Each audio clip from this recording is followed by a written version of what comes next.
All right, my friends, you're either a beginner or beginning your improvisational journey. You want to learn how to solo on the guitar. These are all of the things that I wish I knew when I was starting. What I try to tell people that want to start this journey or join our mentorship that are not there yet. I'm going to try to tackle as much as I can. We're going to go into technique, how to use the pentatonic, the structure for using the pentatonic we take on into everything that we learn, up until an advanced level.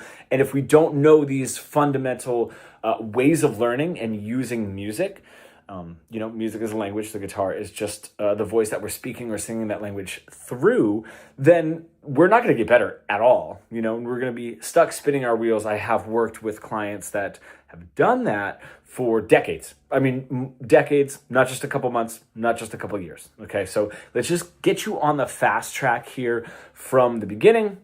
If you don't know, my name is Ryan. I have helped hundreds of guitar players in the last 21 years now break past this pentatonic, blocky, going nowhere, boring, meandering solos, and really bridge the gap between their creative ideas and what they are able to play. If you would, hit subscribe and that bell notification to get more videos on how to make your guitar playing better.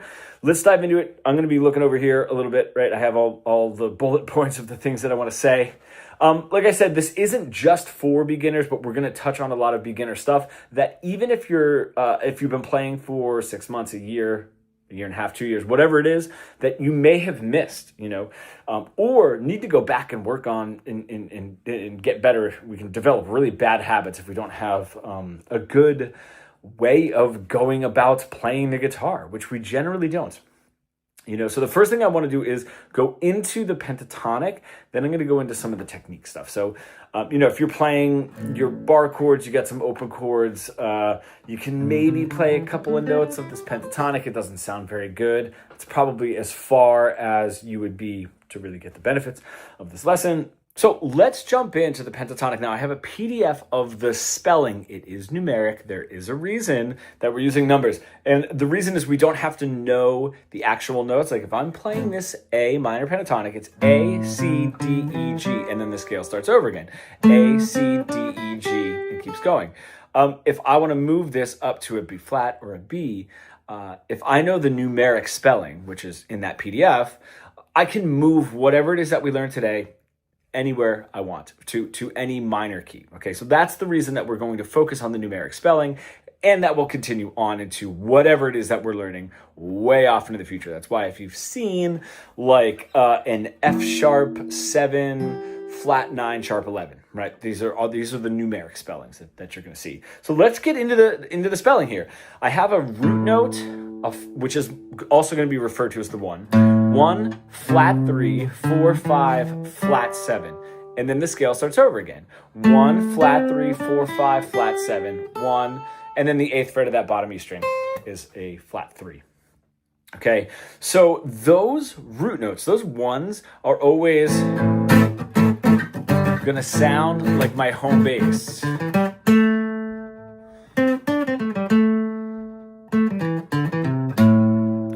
So that's the first thing to consider when we are playing this minor pentatonic, is starting to notice that, these notes have meaning and we're not just going to be playing randomly. Now, the problem is, if you're starting in this minor pentatonic and you're learning it as those dots on a diagram, if you're playing it up and back and up and back, there's nobody to tell you that there's more. In fact, you've not even really scratched the surface. You just know where to put your fingers right now. But to us, we think, that's it. Like that's the scale. That's the end of the end of this, and then it sort of becomes like, if I'm using the minor pentatonic, right? And this guitar player, Jimmy Page, is using the minor pentatonic. Why don't my solos sound like his? Or why do mine just sound rambly and I'm moving up and down? And that's what we are going to get into, starting with this root note. So even if you just play, I'm just going to play an A, if you're just going up and down the scale, stop on those ones, right? If you need a little help, it's the 5th fret of both E strings, and then the one in between is the 7th fret on the D string, okay? You're just gonna go stop on that note, hear it out, stop on that note, hear it out, right, in that PDF where it says 1 or root note, okay? So here we go. I'm just going to play an A minor. Just get used to that. Go ahead. Whatever rhythm you want. Doesn't matter.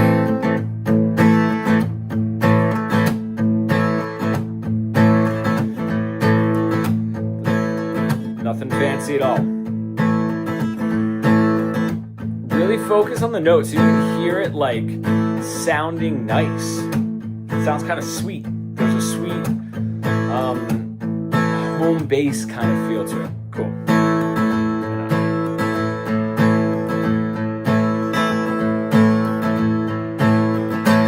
Awesome. All right. Just a great way to start using our ear and understanding music as we're getting into these random dots on the diagram that now we've learned. When we're looking at a wild shredder, lightning speed, but sounds really awesome, someone like Joe Satriani or Steve Vai, they can create music with just a couple of notes. Therefore, the more notes that they add, the more musical options they have. It's just like if you found a really great painter and you only gave them like primary colors, they're going to be able to do a lot with it, rather than if you gave them a huge color palette, then they're going to be able to do even more with that. We need to do a lot with a little. And the best part about this is we won't get overwhelmed. This is where we get that rambling up and down the scale. Man, why does it just sounds like I'm practicing the scale up and down, and we kind of are. Let's section this off and try to create a little bit of music rather than just rambling up and down the scale. Okay, so if I take my bottom 2 strings here, okay, 8th fret to the 5th fret on my bottom E, and then 8th fret to the 5th fret on my B, my 2nd string. If you look at the spelling, what I have there is a flat 3 and then my 1, my root note, and then on the B string, a flat 7 and then a 5. All right.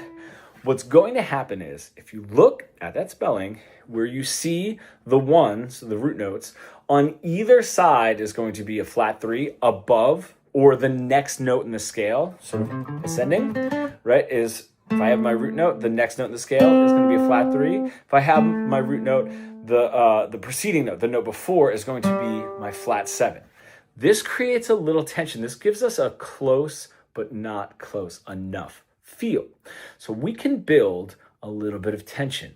That means that really nice, sweet home bass sound that we got from our root note, we can make that wanted, right? And how we're going to do that is play a very simple 2, 3, 4, 5 note, whatever it is, phrase that ends on either a flat 7 or a flat 3. Now, in this case, we're just sectioning off these bottom 2 strings. So we only have the 8th fret and the 5th fret on my E, the 8th fret and the 5th fret on the B. So let's just do a simple, easy. I'm going to start here on the 5th fret of my B, and I'm just going to go up to the 8th fret of my E. That's it. Now that ends on my tension note, right? Brings a little bit of an emotional arc up if you play it against the backing track. I'm going to play the exact same thing and then just add my root note at the end, okay? This is giving me a little bit of tension. It's like, oh man, I really want that root note. There it is, okay? This is a call and response. We're starting to develop a little bit of an emotional arc in this sort of storytelling. We can take this same idea all around the pentatonic. I recommend doing it in two string sections at a time, which I'm going to go over right now. I'm not going to just throw you out there and make you do it. And getting really used to it. The thing is, we want to be able to do this over and over and over. We want to get really good at repeating what it is that we're doing. So let's do another one. All right, so I'm going to start here on the 5th fret of the B string, 5, 8, and then I'm going to go to my E, hit that 5, which is the root note, but then go back to the 8th fret on the B. That's my flat 7. Gives a little tension. Play the same exact thing. Cool. Now I can play the first one.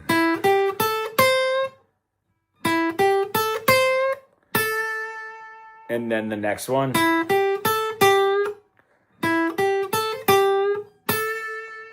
Starting to get tension, resolve, and then another tension and resolve. When we get really good at directly repeating what we did, so the call is the same exact as the response. We're just adding that root note in. We want to really develop this repetition and our ability to tap into that repetition is really how I should word it. We want to be really good at that. The reason is what we don't want to do as we move forward and forward and forward in our improvisational journey is be playing and forget what it is that we just played or forget what it is that we just said. Think of it like a conversation, right? I was an elementary school teacher for a while. I likened it to a kid tugging on your sleeve and just blurting out random, right? Hey, I won my baseball game. Guess what Jamie did today? Guess what I had at lunch? Like nothing has anything to do with what was said before, right? It's just completely random. If we get really good at knowing what we said before, we can carry this conversation forward. This starts with direct repetition. I want to bust a myth right now. That is when people come to us and they say, hey, my solos sound really repetitive and boring. It's usually this.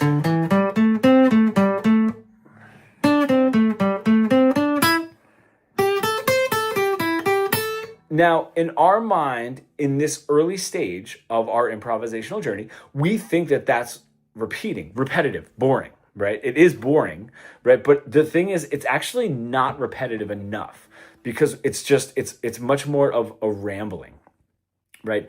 It reminds me of if somebody were to say, if I were to introduce myself, hi, my name is Ryan, right? The next person, hi, my name is Mark. Next person, hi, my name is Jonas. Are we repeating each other? Not really. Because no one's saying anything interesting, and that's sort of what's happening here.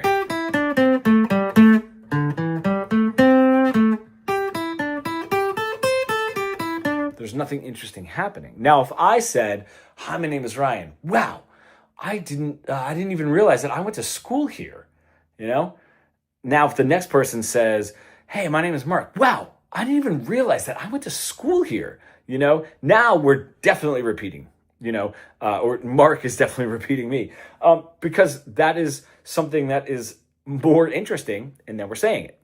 So we want to get good at repeating the exact same thing and getting interesting as we're speaking or playing these phrases, sort of like that, introduce yourself or dive a little bit deeper into like, wow, I forgot that I went to school here. Whatever the phrase is, I just kind of picked something random. It makes sense, all right? It probably wasn't the best example, but it doesn't matter what I said. You understand what I'm saying. So if I have this, I'm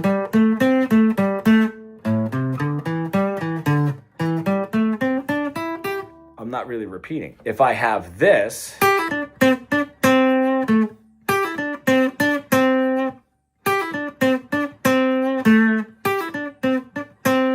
now I'm getting a little bit closer to that repeating because that is more interesting.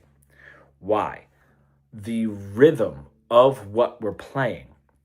So now if I were to go to those bottom two strings and just do that first phrase, cool, same thing again. All right. There's a little bit, the major lack of interest there, one of them, is going to be the rhythm, the main one. Can we mix that rhythm up? All I want you to do, don't worry about a backing track just yet, okay? All I want you to do is think of long, short for the notes, okay? And I want you to play it. Now we have four notes, 1, 2, 3, 4, and then the same 4, 1, 2, 3, 4, and then the resolve. Pick one of those notes to play longer.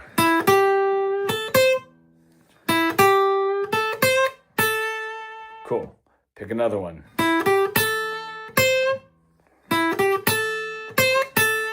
All right.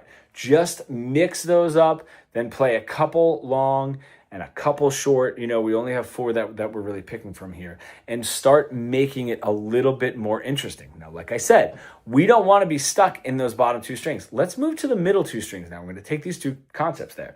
I have, if you look at the PDF, if I'm starting here on the 5th fret of my D string, the 4th string, on that 5th fret, I have flat 7, then my root note, right? Frets 5, 7, and then frets 5, 7 on the G string, which is my flat 3 and a 4. So now I can do the same idea here. I'm just starting on that 5th fret of the D string and just going up and and then ending on the 5th fret of the G. That's it. That's my flat 3, if you look at the spelling.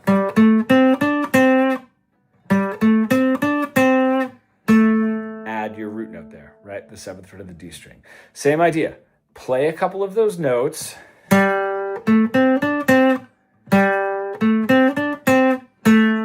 Cool.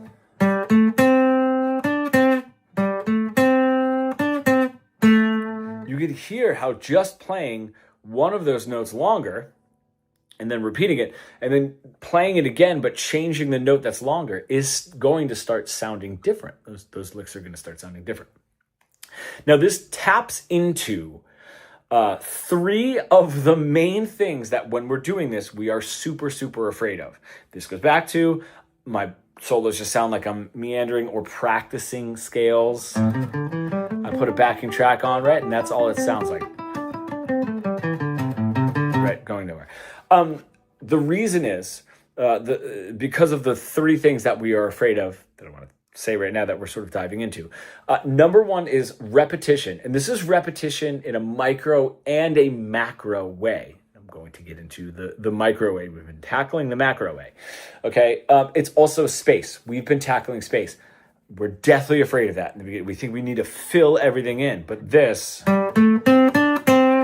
leave some space for that phrase. We're not going to know it's a phrase if we just keep rambling.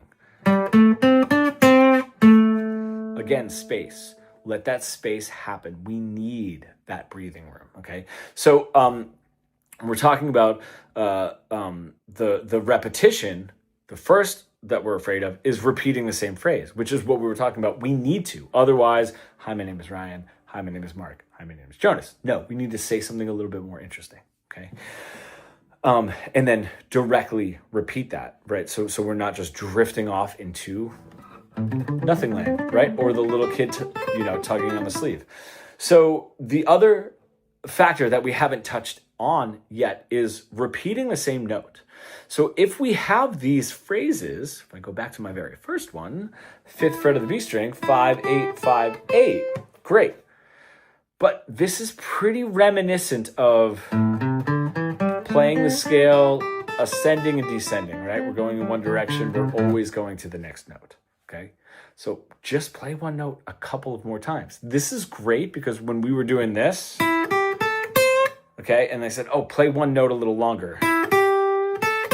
Cool, that changes things. I don't have to add anything more than just playing 1 or 2 or 3 of those notes now more than once. So now just saying like, okay, I'm not going to play every single note 1 and 2 and, right? I'm going to do, okay, great. Or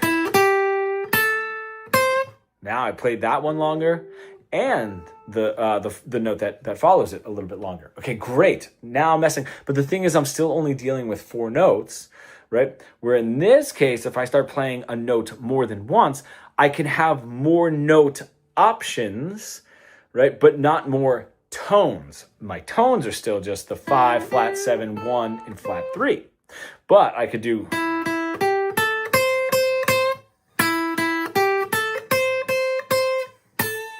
one, 2, 3, 4, 5, 6, 7, 8, right? Okay, great. I have those 8 notes, okay? Now, I'm not doing anything that is that much harder. In fact, it could be easier in the stage that we're at now because I get to stay on one note for longer. Now I have more options to change longer note, shorter note, play it faster, play it a little bit slower.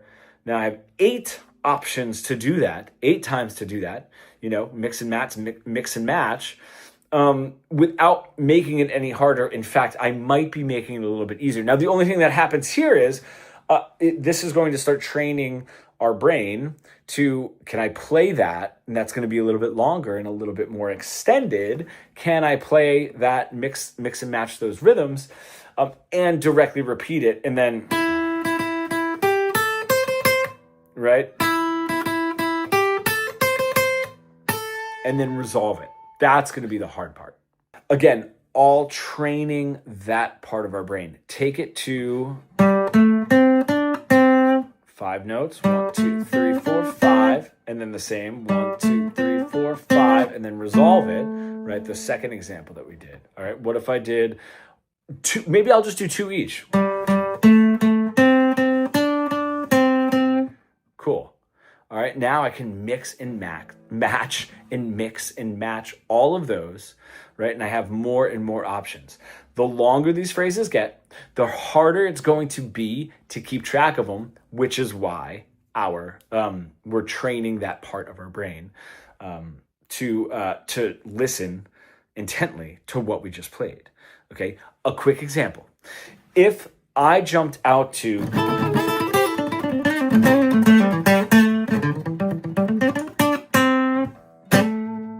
it sounds, when we're starting, like I'm just going to play. I played a blues note in there too, right? I'm just playing that scale up and down. That's not the case. These are the phrases, the very phrases that we are working on now, right? And building blocks and getting to, strung together. Like when you go to another country and you hear somebody speaking very fast in a language that you haven't heard before, it just sounds like one massively long sentence. You know what I mean? And if you know the language, you can decipher where the punctuation is. But if you don't know the language, you can't. And that's what's happening here. We don't know the language, so it just sounds like blah, blah, blah, blah, blah, but it's really not. And then when we try to mimic it, man, why doesn't mine sound good?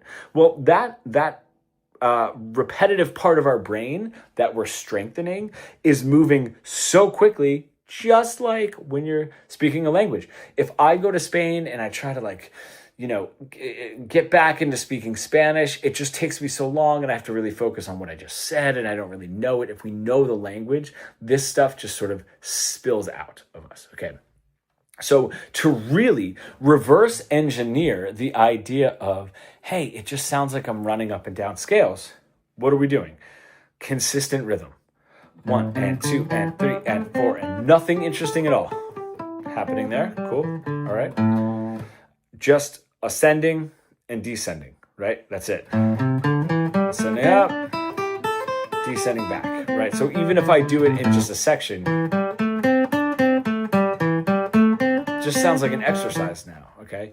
Because I'm just ascending and descending. So when we're adding, already we're getting away from that because I'm playing a few notes more than just once and just ascending and descending, okay? And then the next thing is space. There's no space there. So just starting with those ideas is going to be absolutely fantastic. We've reversed engineered it. I want you to start working on those principles now to really start this journey and start small. This is the other thing, and this actually ties right into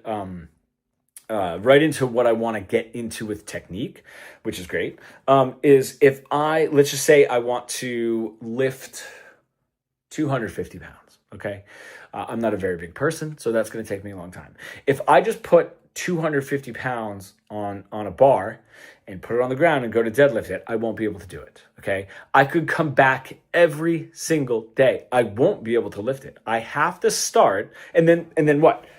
6 months, a year, 2 years, 5 years, doesn't matter what it is. I'll never be able to lift that. If I start small with a smaller weight that I can lift and train up to 250 pounds, I will get there way faster and actually get there. This is the same thing.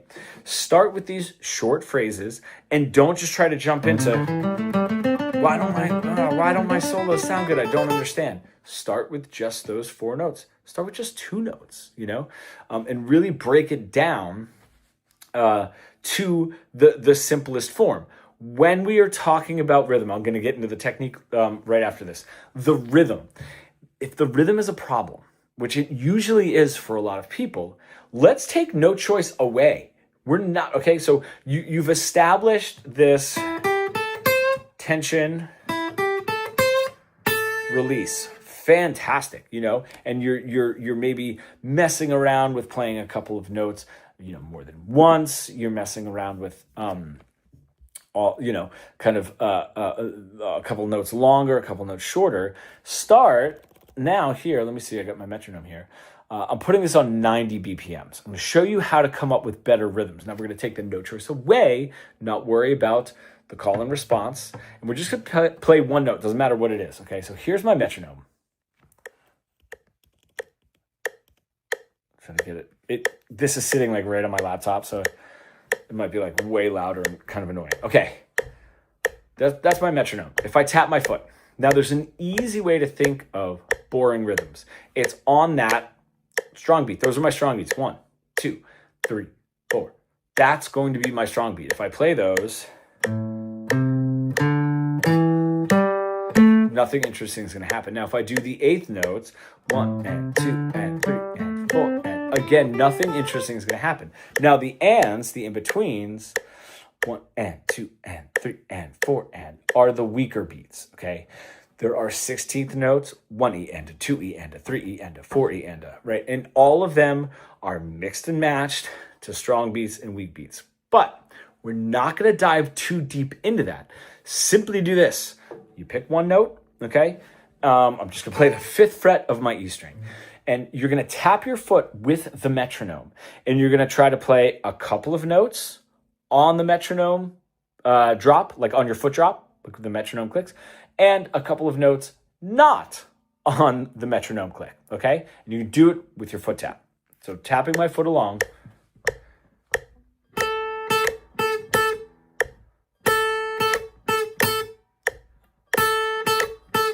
Okay. A couple of those notes were on the foot tap, a couple of them were not, all right? That's how we're going to create better rhythms.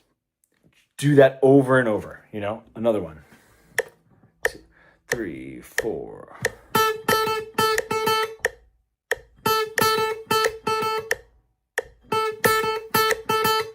That one. That one, same thing. It was, I mean, really on the foot tap was only on the 2, right? And it just simply had a mix, and I'm trying to be as interesting as I possibly can with just one note of foot tap in between the foot tap, right? We all can do it. I know that we all can do it. We do not have to just be stuck with like,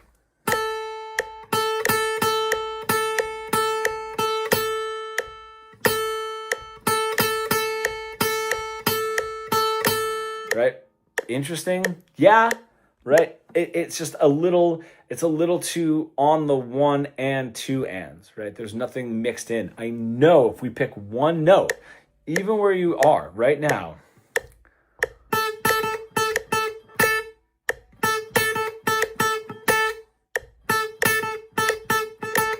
I know you'll be able to come up with something cool. Then when you're doing that, you can start taking that into your call and response, Now, what I was saying technique-wise, if I want to go faster, in this case I was talking about learning, you know, if I want to go faster, get faster, I'm going to think of the same thing here. If I just grab a guitar,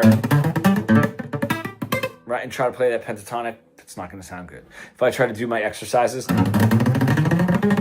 I'm not going to get any faster. What I have to do is play clean, get every note to come out nicely, and then build that speed up. Otherwise, I will never get there. It's just like I'm lifting, 250 pounds. So I really want to go through a very important part of this, which is most likely we are training with weights on, running with ankle weights, right? And these ankle weights can be 5 pounds to like 50 pounds. I've seen people grab the guitar and go like this.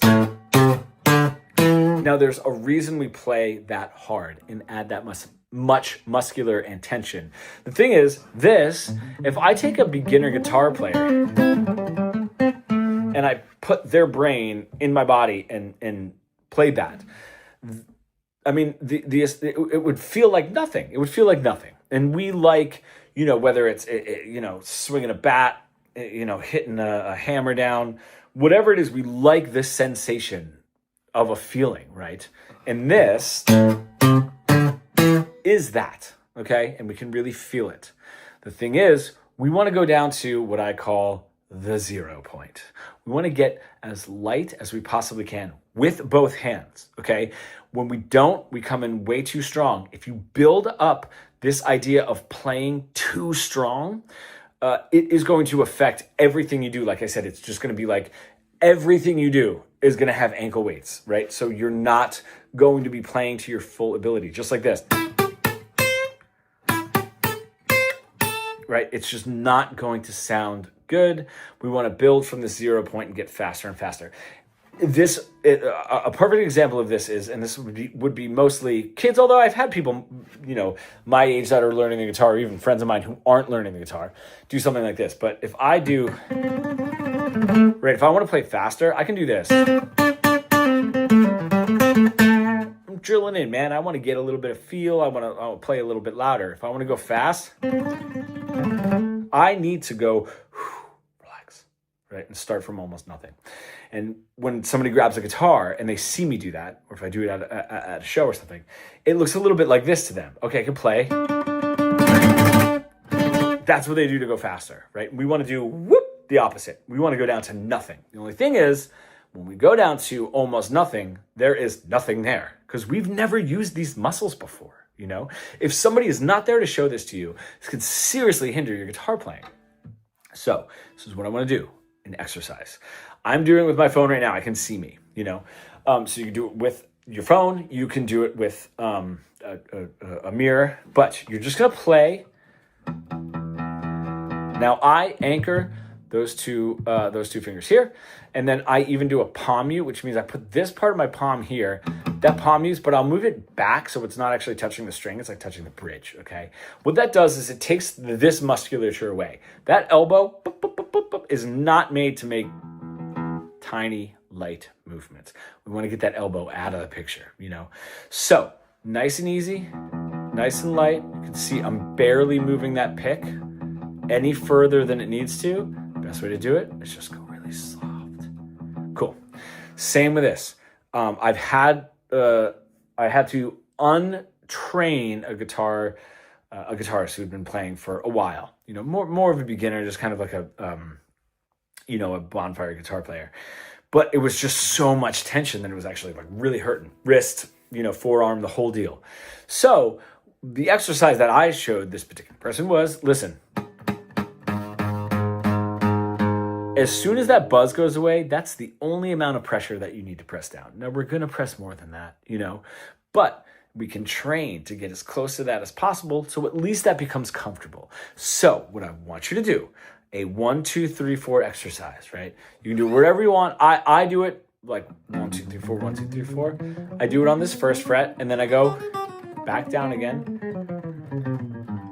I move it up to the second fret. I do the same exact thing on the second fret. I do the same thing on the third fret, all the way up to the 12th fret, and all the way back down again. It's the first thing I do when I grab the guitar, okay? The goal is we want to do this really, really lightly. Let's just say, like, sometimes reaching down here is hard, especially for more of a beginner. So let's move it up to the 5th fret. You can see that we're not reaching, and it's a little bit more in line to our elbow to shoulder, right? So here on the 5th fret, we're just going to do 1, 2, 3, 4. Just play nice and light. Go really slowly. Make sure every note's coming through. Okay? Don't go too fast. Every note to come through, you're going to notice going down is much more difficult. You might get, right? You might get some sounds like that. You want to make it as clean as possible. Do this over and over as lightly as possible. The more you do it, the better you will get. It's not fun, but it'll make the things that you're doing more fun because you're going to be able to do them well, and that's what I tell people. Do that a lot. Do it a lot. Now, when I'm playing,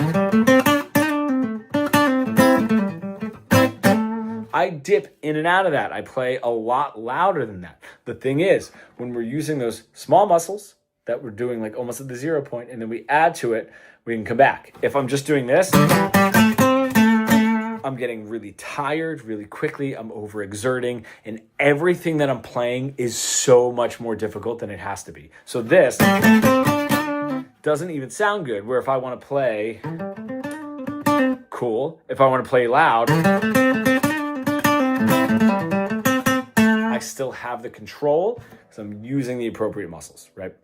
So I want you to do that exercise, and I want you to do it a lot, and I want you to take it into your playing. Can you do the pentatonic that way? up.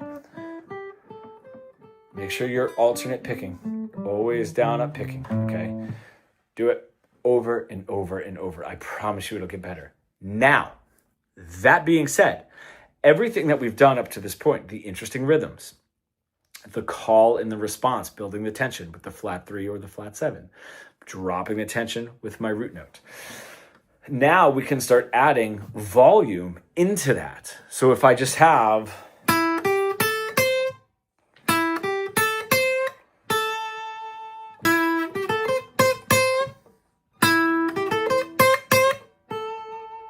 just adding a couple of the notes, making the rhythm a little bit more interesting, and then playing a couple notes loud and a couple notes soft is going to make just that lick that much more interesting.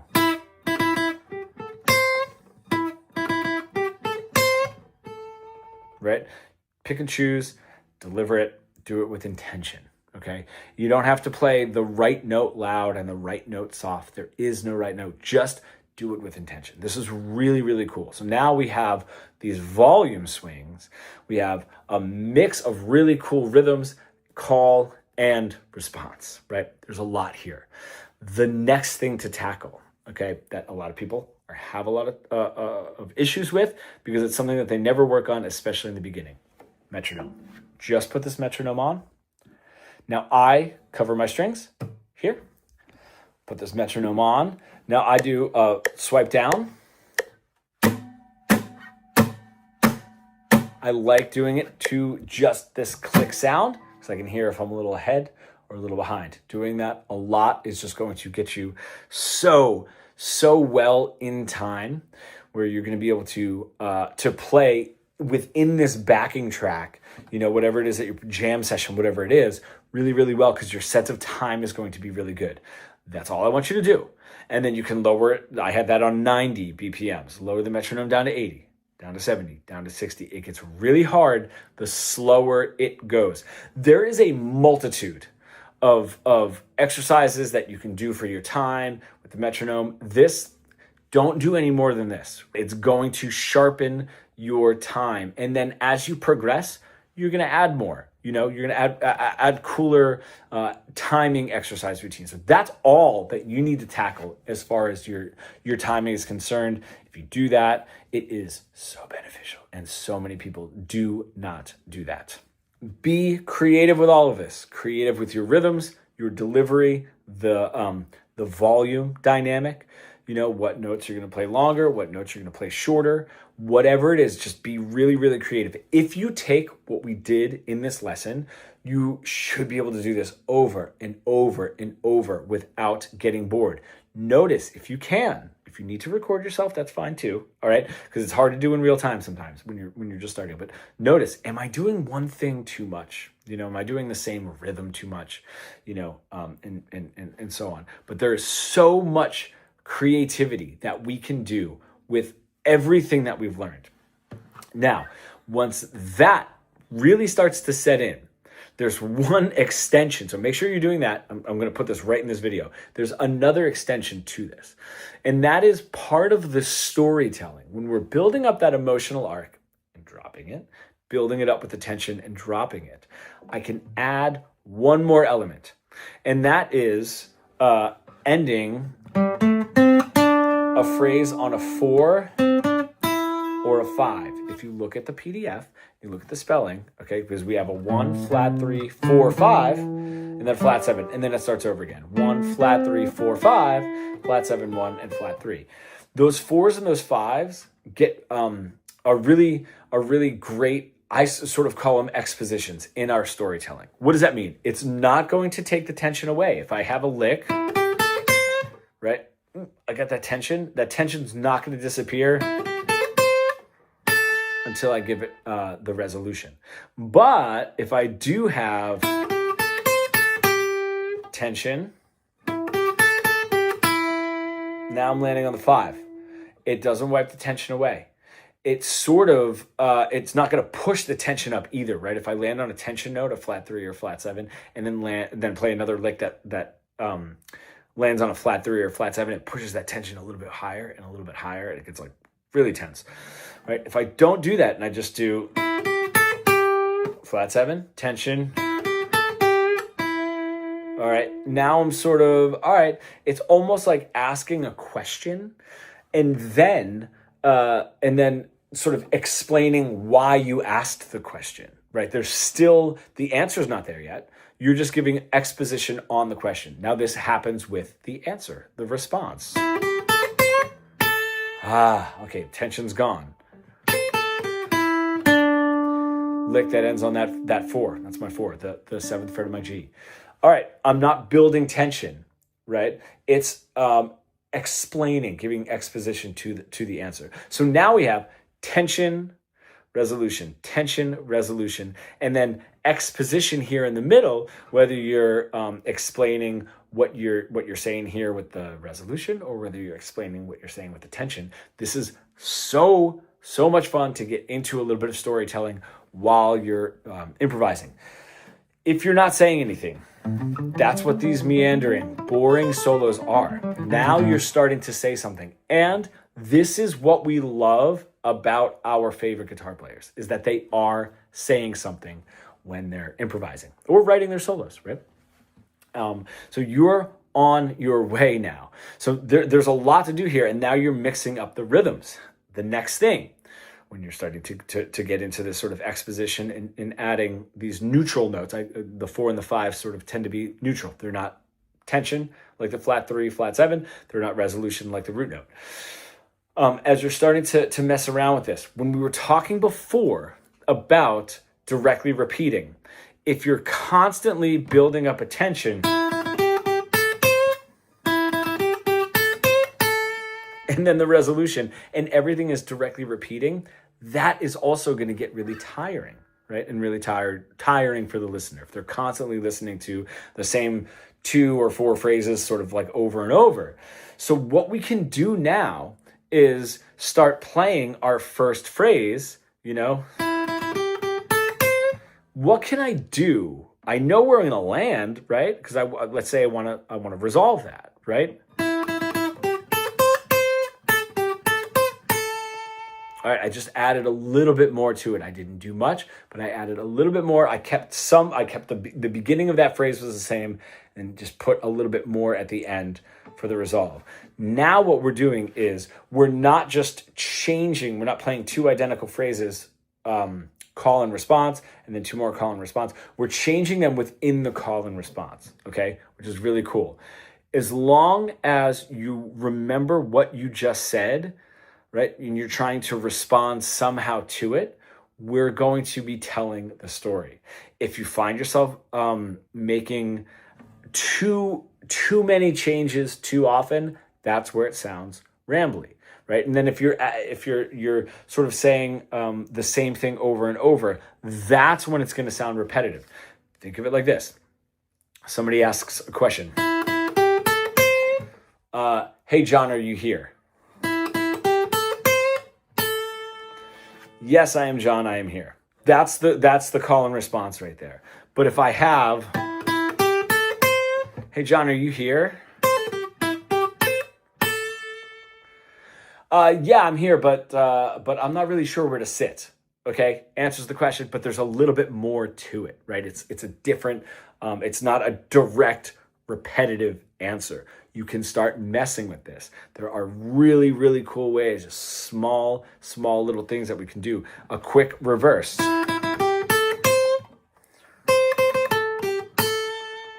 All right, I was going up, same rhythm, back, just descending, right? What notes you're making longer and shorter. This gets great because if I'm coming in now,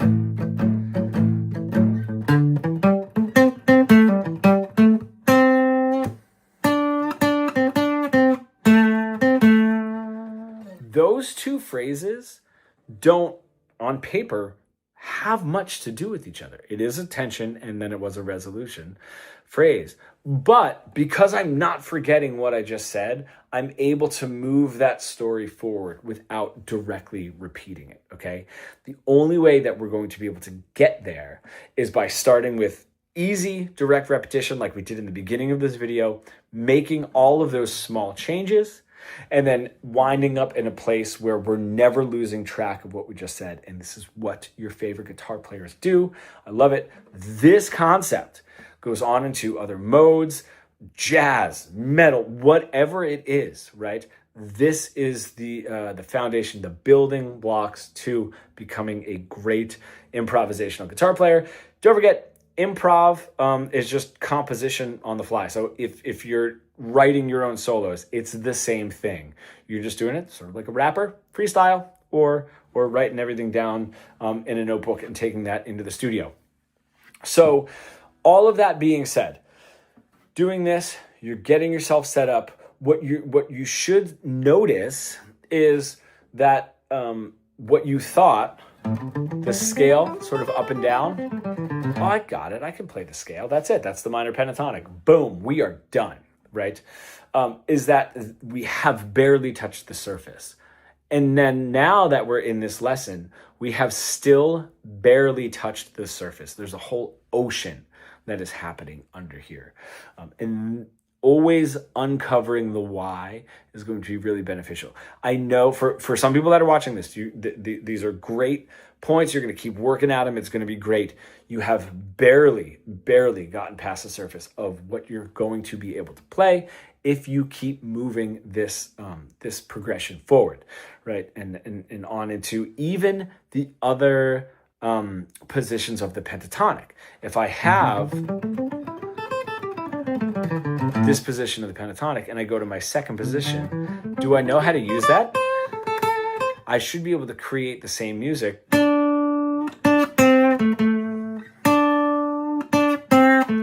in these other positions and make that all over, right? All over the guitar, okay? And that's just one key and one minor pentatonic. So again, that just one minor pentatonic in one key, there is so much more, to learn and get into. I have some resources for you if you've made it this far into the video. There is a free training that is in the description, 3 steps to full fretboard fluency. It continues what we talked about here, getting a little bit more in depth of how to create music and say something with this pentatonic scale and not just ramble up and down. And if you feel like you're ready for our mentorship program, where we get off into way more advanced stuff, which is fantastic, starting from exactly where you are, there is a link to book a free consultation call below. We could chat, set up a game plan. I can tell you about the step-by-step program, and we can get started as soon as possible. So check those out. Thank you for staying for the whole video, and I will see you in the next one.